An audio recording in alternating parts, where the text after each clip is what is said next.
نحمدہ ونصلی ونسلم علی رسول الکریم اما بعد فاعوذ باللہ من الشیطان الرجیم بسم اللہ الرحمن الرحیم وَاتْلُ عَلَيْهِمْ نَبَأَ الَّذِي آتَيْنَاهُ آيَاتِنَا فَانْسَلَخَ مِنْهَا فَأَتْبَعَهُ الشَّيْطَانُ فَكَانَ مِنَ الْغَاوِينَ۔ اے محبوب صلی اللہ تعالیٰ علیہ وسلم، انہیں سناؤ جسے ہم نے اپنی آیتیں دیں تو وہ ان سے صاف نکل گیا، پھر شیطان اس کے پیچھے لگا تو گمراہوں میں ہو گیا۔ پچھلی آیت پاک میں کفار کی وعدہ خلافی بد عہدی کا ذکر ہوا، یوم میثاق کا ذکر ہوا جو انہوں نے توڑ دیا۔ اب یہاں ایک ایسے انسان کا ذکر ہو رہا ہے جس نے بد عہدی اور بے وفائی کی۔ ترجمہ سنیں، محبوب آپ انہیں سناؤ، انہیں قصہ بتاؤ، انہیں واقعہ بتاؤ۔ وہ یہ ہے کہ ہم نے ایک انسان جس کو اپنی آیتیں دی، پھر وہ ان آیتوں سے صاف نکل گیا، نتیجہ یہ ہوا کہ شیطان پھر اس کے پیچھے لگا تو وہ گمراہوں میں ہو گیا۔ وَاتْلُو، تلاوت کرو، یعنی کہیں اس کے لیے قرآن مجید میں آیا ہے نبئہم، انہیں خبر دو، کہیں آیا ہے وذکر، اور انہیں یاد دلاؤ، یاد کرو، اور کہیں آتا ہے وَاتْلُو عَلَيْهِمْ، اور انہیں تلاوت کر کے سناؤ۔ بات جب بڑی اہم ہوتی ہے اور اس بات کے اندر بہت سارے معانی، اس کی تفسیریں، اور قیامت تک آنے والے لوگوں کے لیے اس میں ایک درس و نصیحت ہو، تو پھر اس بات کی اہمیت بیان کرنے کے لیے اللہ فرماتے ہیں وَاتْلُو عَلَيْهِمْ، محبوب آپ تلاوت کریں، یعنی واقعہ بتائیں، تلاوت بتائیں آپ انہیں کہ ایسا بھی ہوا تھا۔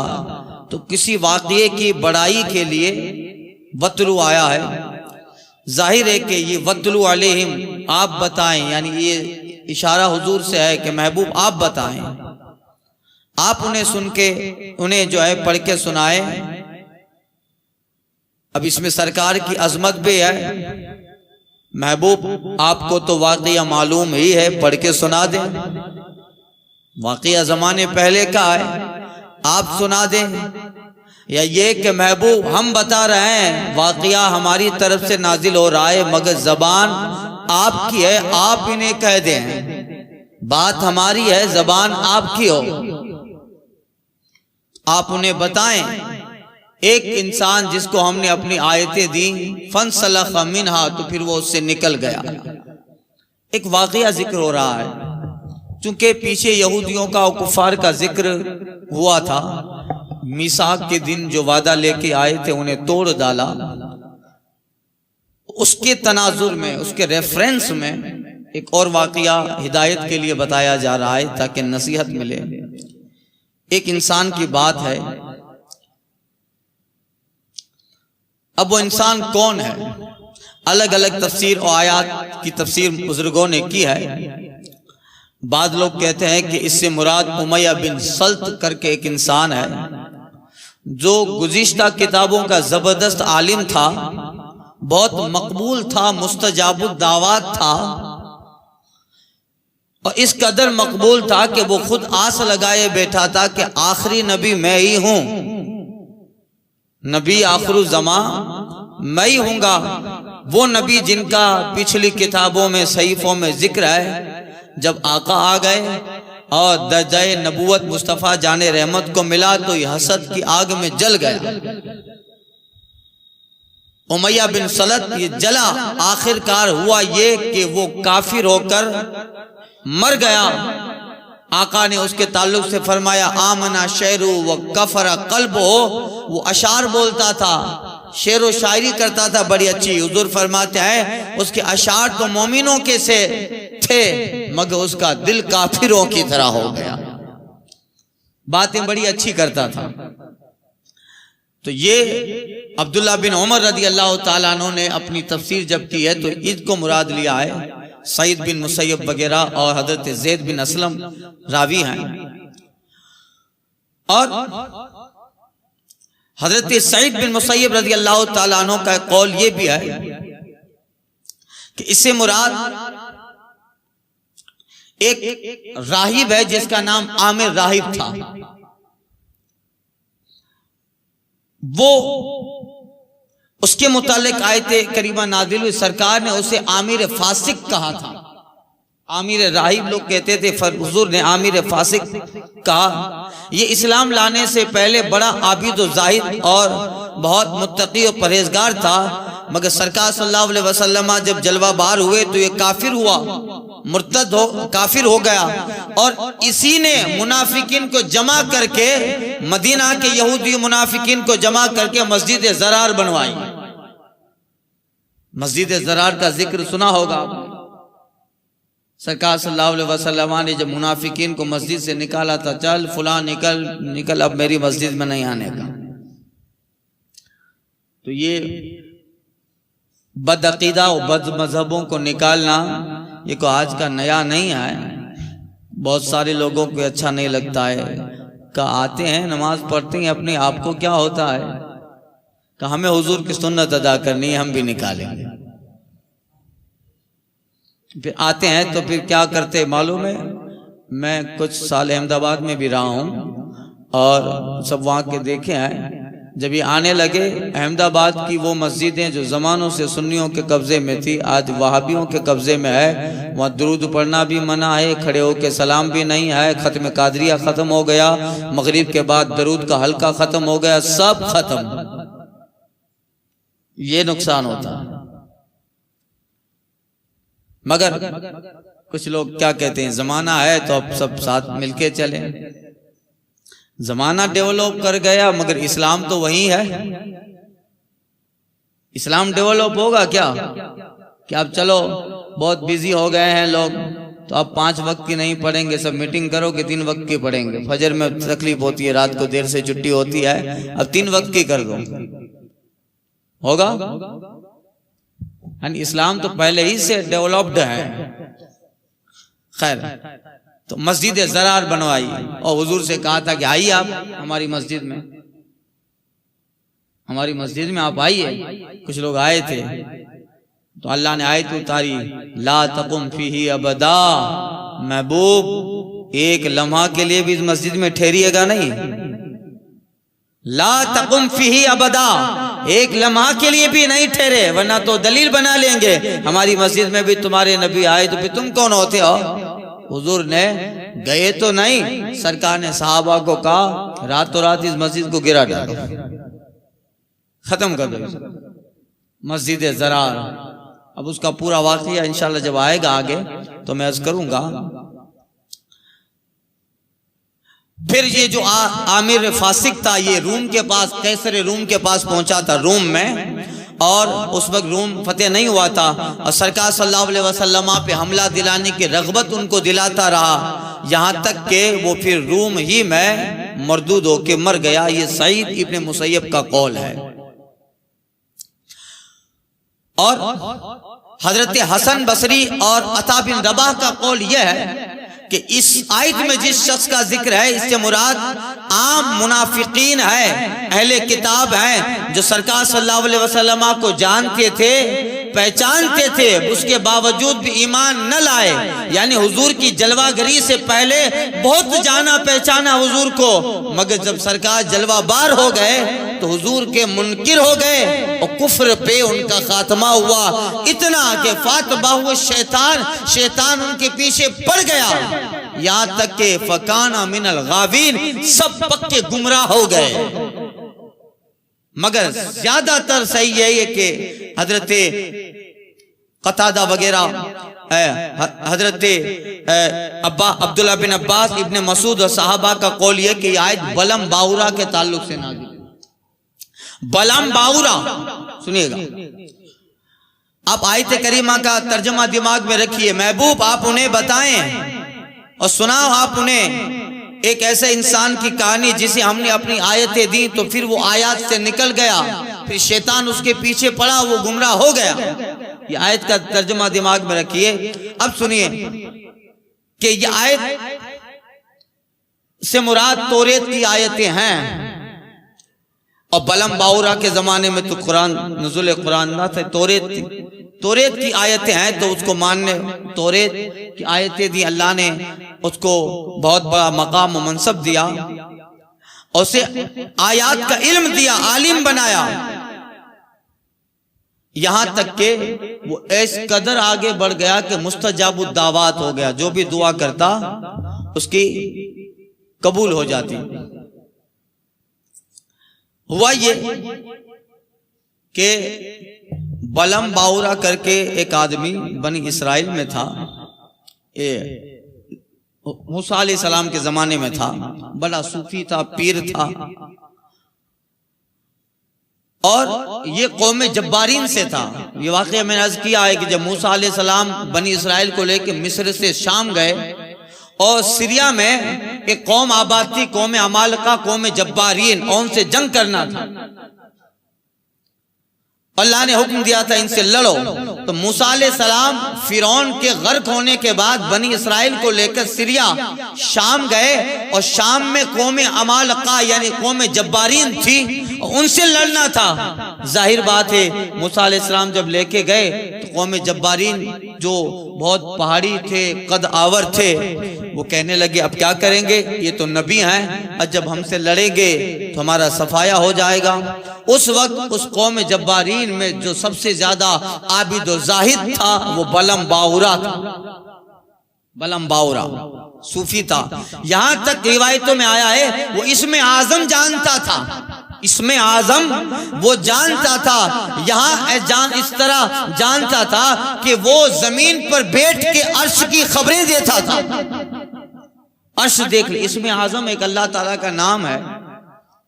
اب اللہ تعالیٰ کے 99 ناموں میں سے کون سا نام اسم اعظم ہے یہ ظاہر نہیں ہے، بندہ اس کا ورد کرتا رہے. مگر اگر کسی بندے کو اللہ تعالیٰ کے ناموں میں سے وہ نام آ گیا زبان پر جس کو اسم اعظم کہا جاتا ہے، تو پھر اس نام کی فضیلت یہ ہے کہ وہ اس نام کے وسیلے سے جو کہے فوراً ہو جائے. وہ کہے کہ مولا تیرے اس اسم کا وسیلہ مجھے عرش پہ بلا، اللہ تعالیٰ اسے عرش دکھا دے. جیسا کہ کوہ بابل والے واقعے میں پہلے پارے میں میں نے عرض کیا تھا، وہ اسم اعظم تھا، آتے تھے زمین پہ لوگوں کو سکھاتے تھے، پھر اوپر چلے جاتے تھے. پہلے پارے میں وہ واقعہ عرض کر چکا ہوں. خیر، اور یہ بڑا عابد و زاہد، یہاں تک کہ اتنا مقبول تھا قوم جبارین میں کہ اس کے پاس 12,000 طلبہ کرام درس لیتے تھے، اس کی باتیں نوٹ کی جاتی تھی اور اس کو سکھا جاتا تھا. اس قدر عابد و زاہد تھا، عروج پہ پہنچا ہوا تھا. اب یہ بات یہ ہوئی کہ حضرت موسیٰ علیہ السلام جب پہنچے وہاں تو قوم جبارین کے کچھ لوگ بلم باورا کے پاس آئے، کہ موسیٰ علیہ السلام اپنے ساتھیوں کے ساتھ جنگ کرنے آ رہے ہیں، آپ کچھ کیجئے کہ ہم لوگ بچ جائیں. بلم باورا چونکہ اتنا بڑا عابد تھا، وہ کہا کہ میں کیا کر سکتا ہوں، موسیٰ اللہ تعالیٰ کے پیغمبر ہیں اور میری بد دعا ان پہ اثر نہ کرے، میں ان کا کچھ بگاڑوں گا نہیں سکتا، وہ اللہ کے پیغمبر ہیں. یہاں تک کہ بلم باورا کی جو بیوی تھی وہ بڑی ہوشیار تھی، تو قوم کے لوگ اس کی بیوی کے بعد تحفہ وغیرہ لے کے آئے، کہ شوہر کو سمجھا، کہو انہیں. اب بیوی کے سامنے تو اکثر ایسا ہوتا ہے کہ مجبور ہونا ہی پڑتا ہے. صبح کچھ بولتا ہو مگر رات کو جو کمرے میں فیصلے ہوتے ہیں منا لے. خاری صاحب اشارہ سمجھ گئے. تو اب یہ ہے بیوی کے پاس تحفہ لے آئے، زیور لے آئے، سامان لے آئے۔ جب شام میں بلم باور اپنے عبادت خانے سے واپس گھر پہ آیا تو بیوی نے کہا لوگ جب اتنا زور دے رہے ہیں تو پھر وہ جو آ رہے ہیں حملہ کرنے کے لیے ہماری آبادی پر، آبادی میں تم بھی ہو، کیوں اس پہ حملہ، اس کے لیے دعا بدعا نہیں کرتے ہو؟ بلم باورا کہتا ہے تو نہیں سمجھتی ہے وہ اللہ کے پیغمبر ہیں، میرے ساری ولایتیں، سارا منصب، یہ سب ختم ہو جائے گا۔ قوم کہتی ہے، بلم باورا نے کہا کہ میں نے استخارہ بھی کر لیا، استخارے میں بھی نہ کہا۔ بیوی کہتی ہے، اور قوم کے لوگ بھی تھے، کہ آپ دوبارہ استخارہ کر کے دیکھ لیجئے۔ جب دوبارہ استخارہ کیا تو خاموشی آئی، کہ دیکھا دوبارہ استخارہ میں ہاں یا نہ کچھ جواب نہ آیا، سائلنٹ، خاموشی آئی۔ اس کا مطلب تمہارا رب چاہتا ہے، اگر نہ چاہتا تو نہ ہی کہہ دیتا۔ اس بار استخارہ میں خاموشی آئی ہے، اس کا مطلب دونوں پہلو برابر ہے، دعا کرو نہ کرو۔ اب اس طرح سے پٹی چڑھائی کہ پھر کہا ٹھیک ہے۔ اب ہوا یہ، ایک بلم باورا اپنی قوم کے کچھ لوگوں کو لے کر ایک گدھی پہ سوار ہو کر ایک پہاڑی میں گیا جہاں وہ عبادت کرتا تھا۔ قوم بھی ساتھ میں تھی اور سب کو جمع کر کے ہاتھ اٹھایا۔ اب وہ مستجاب الدعوات تھا، اس سے پہلے جو دعائیں کی تھی سب قبول تھی، ہو جاتی تھی فوری۔ اب ہاتھ اٹھایا اور اپنی قوم کے لیے اور بنی اسرائیل کے خلاف، موسیٰ علیہ السلام کے خلاف بددعا کرنے لگا۔ قدرت خداوندی دیکھیے کہ یہ موسیٰ علیہ السلام کی بجائے اس کے منہ سے اپنی قوم کا نام نکلتا، اور اپنی قوم کی بجائے اس کے منہ سے موسیٰ علیہ السلام و بنی اسرائیل کا نام نکلتا۔ یعنی جس کے لیے بددعا کرنا چاہتا تھا خود بخود اس کے لیے دعا کا لفظ نکلتا، اپنی قوم کے لیے دعا کرنا چاہتا تھا خود بخود اس کے لیے بددعا کا لفظ نکلتا۔ لوگ کہتے ہیں یہ کیا کر رہا ہے؟ ہم نے اس لیے تھوڑا پیسہ دیا تھا، تحفہ دیا تھا کہ مجبور ہو، میری زبان صحیح چل ہی نہیں رہی ہے۔ یہاں تک کہ وہ مجبور ہو گیا اور فوراً جو ہے اللہ تعالیٰ کا قہر اس پہ نازل ہوا، سارا چہرہ اس کا کالا ہو گیا، سیاہ ہو گیا، اور روایتوں میں آتا ہے کہ اس کی زبان باہر نکل کر اس کے سینے پہ لٹکنے لگی اور وہ کتے کی طرح ہانپنے لگا۔ نبی کی خلاف آیا تھا، لوگوں سے غصے میں بولتا ہے تم کتنے مردود ہو گئے یا کتنے برے ہو، میری آخرت تو گئی، میری دنیا بھی برباد کر دی، نہ خدا ہی ملا، نہ وصال صنم، نہ ادھر کے رہے نہ ادھر کے۔ تو کہا پھر بھی ہم تمہیں نہیں چھوڑیں گے، بتاؤ کیا کرے۔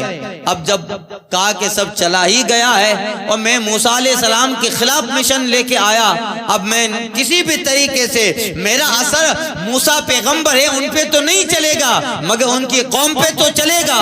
اپنی قوم کو کہتا ہے وہ لوگ ایسا کرو، تم میں سے جو حسین عورتیں ہو انہیں موسیٰ علیہ السلام کے لشکر میں بھیج ڈالو اور انہیں کہہ دو کہ بنی اسرائیل میں سے جو بھی آدمی تمہاری عورت میں سے کسی کو بھی ہاتھ لگائے تو منع نہ کر۔ یعنی جب کسی قوم میں زناکاری پھیل جائے تو بھی اس قوم کو اللہ کے عذاب سے کوئی بچا نہیں سکتا۔ بدکاری جب قوم میں پھیل جائے تو پھر سب سے بڑا عذاب ہی آتا ہے کہ بدکاری اور زناکاری قوم میں جب آئے تو سب سے بڑا عذاب اس کا پہلے ہی آتا ہے کہ قوم کے لیے اللہ روزی کے دروازے بند کرتا۔ دوسرا عذاب اللہ تعالیٰ آسمان کی برکتیں یعنی بارش بند کرتے آئے۔ تیسرا عذاب زمین سے غلہ کی پیداوار کم کر دیتا ہے۔ چوتھا عذاب یہ ہوتا ہے کہ لوگوں کے دلوں سے ایمان کی لذتیں نکل جاتی ہیں۔ یہ سب سے بڑا عذاب آور کام زناکاری ہے۔ اب کہا کہ جب بنی اسرائیل میں زناکاری پھیل جائے گی تو موسیٰ علیہ السلام تو نبی ہے، میں ان کا تو کچھ بگاڑ نہیں سکتا مگر ان کی قوم خود بخود تباہ ہو جائے گی۔ اب انہوں نے بنا سنوار کے کچھ لڑکیاں موسیٰ علیہ السلام کی قوم یعنی بنی اسرائیل میں بھیج ڈالی۔ ظاہر بات یہ آفتیں آئے گی۔ مولانا روم کہتے ہیں ابر نہ آیت از یک منع زکات و از زنا افتد بلا عذر جہاد۔ اب ان لوگوں نے یوں ہی کیا، ایک لڑکی کو سنوار کر بنی اسرائیل میں بھیجا۔ ہوا یہ کہ بنی اسرائیل کا ایک آدمی جس کا نام زمری ابن شلوم تھا، وہ اس کا عاشق ہو گیا اور موسیٰ علیہ السلام سے کہتا ہے آپ کچھ کیجئے کہ یہ میرے لیے، میں اس سے غلط کام کا۔ موسیٰ علیہ السلام نے کہا فوراً اس سے الگ ہو جا، میں دیکھ رہا ہوں کہ اللہ کا فرشتہ تیرے پیچھے ہے۔ مگر وہ موسیٰ علیہ السلام کی بات نہ مانا، اس کو لے گیا تنہائی میں، اور یہ پہلا بنی اسرائیل جس نے اس جماعت کے اندر پہلی بار زنا کیا، وہ جو جتنے لوگ تھے ان میں زنا کیا، یہاں تک کہ اللہ تعالیٰ کا عذاب آیا اس طرح کہ ان قوم پر یعنی پورے بنی اسرائیل پہ طاعون پھیل گیا۔ ایک ایسی بیماری پھیلی، ایک ایسی بلا ان میں آ گئی کہ وہ زناکار ایک آدمی تھا مگر اس کی نوست سے ایسا عذاب آیا کہ روایتوں میں 70,000 بنی اسرائیل اس طاعون کی بیماری میں ہلاک ہو گئے۔ 70,000 بنی اسرائیل۔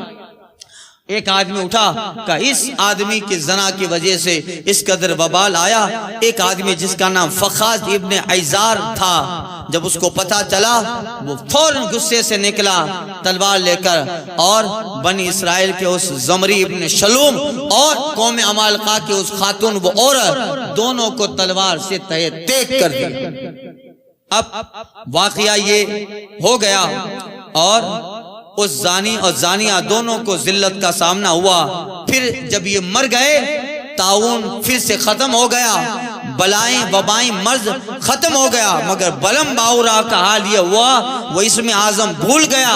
معرفت اور ایمان کا نور جو اس کے سینے میں تھا اور مستجاب الدعوات تھا، دعا کرتا قبول ہو جاتی، ساری ہدایتیں اور نور ہدایت نور معرفت سب کچھ نکل گیا، یہاں تک کہ وہ اتنا گمراہ ہو گیا کہ شیطان بھی اس سے کہنے لگا کہ لوگ تو مجھے سردار بناتے ہیں گمراہی میں، تو میرا سردار ہو گیا، تو میرا سردار ہو گیا۔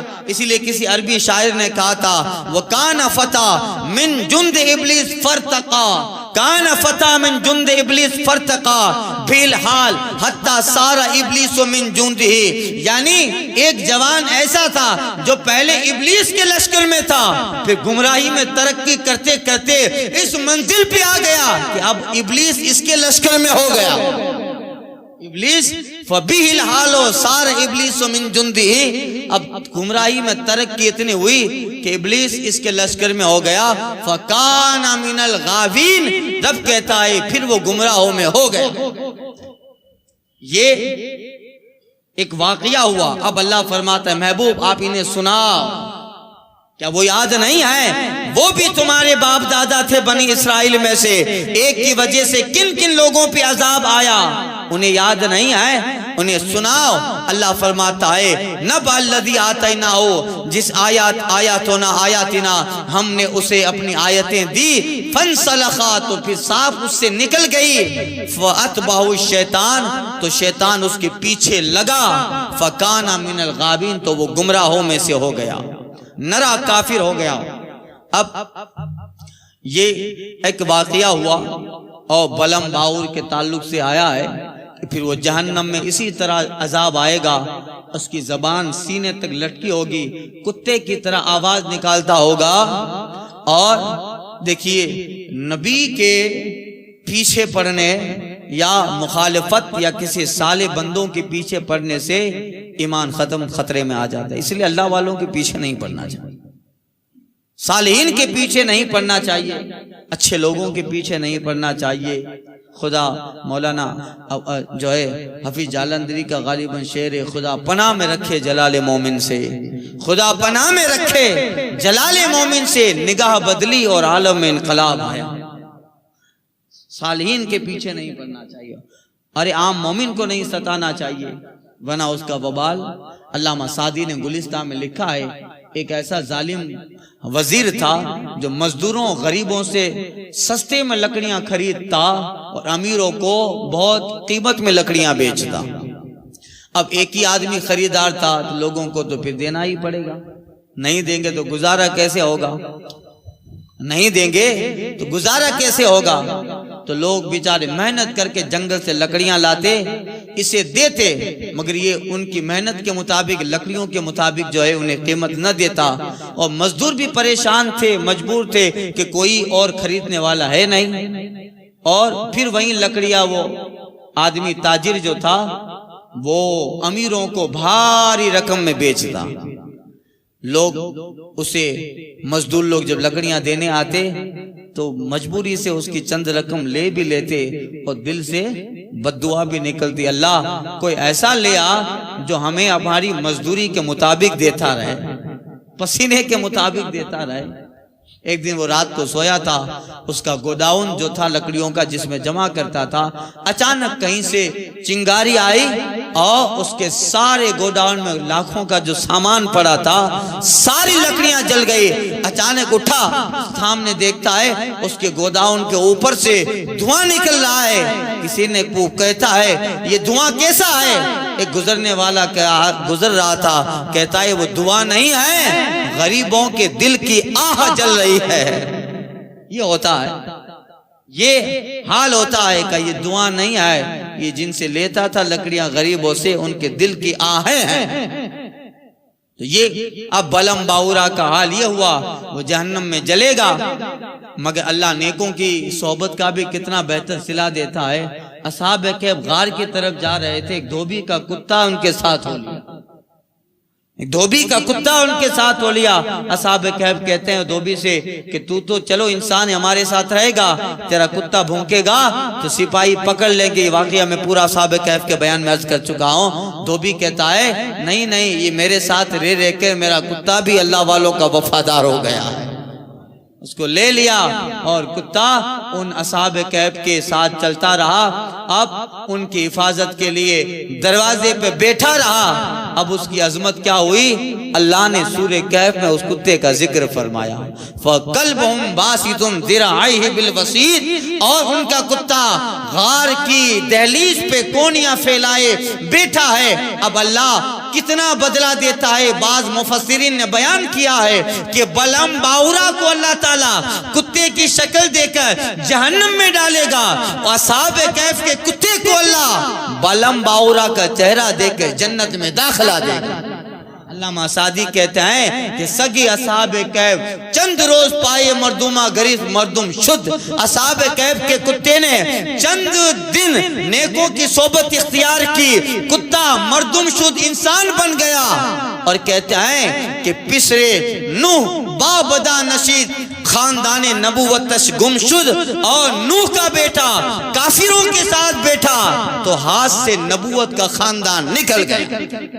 دیکھیے کتنا بڑا فرق ہوتا، اس لیے بلم باورا سے وہ ساری چیزیں نکل گئی۔